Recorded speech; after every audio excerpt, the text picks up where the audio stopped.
if you look at this from the Tories' perspective, do you think that they are doing this primarily for reasons of economic security or electoral gain? Probably a little bit of both. Of course, economic security would also bring electoral gain. I think they know that. I think John's absolutely right. I think the public, on the whole, don't have a problem with Rosebank. I listened to Chris Packham on the radio earlier today. He's obviously a bit more, sceptical of it, shall we say, to be polite. But the people coming on after him were just, he's talking cobblers. He's completely out of touch.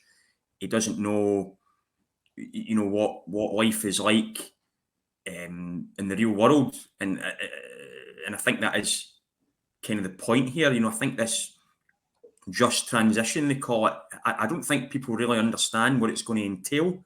I don't even think those who are really pushing for it understand what it's going to be, what it's going to entail, and it's going to be the people, as ever, at the bottom of the rung who suffer the most.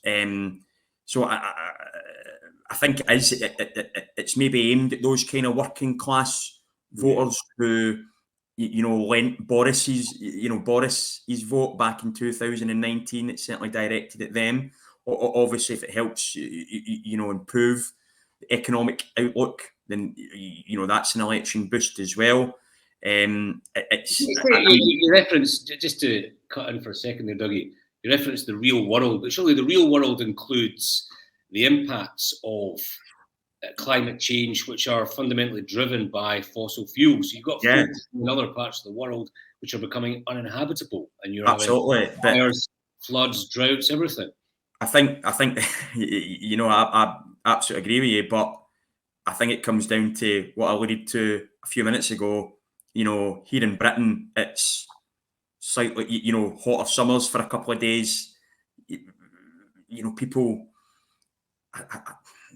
they maybe don't see the impact of it properly elsewhere. There's also this feeling, of course, that, while we've got China, India, Russia pumping out all these pollutants, that, we might be urinating into the wind. I'll use the politer term.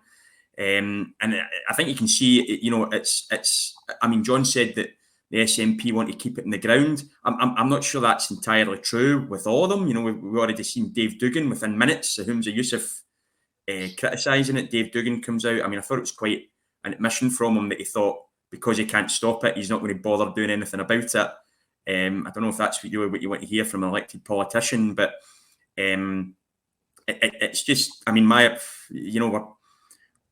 we're probably doomed anyway, so we might as well go out with some comfort, So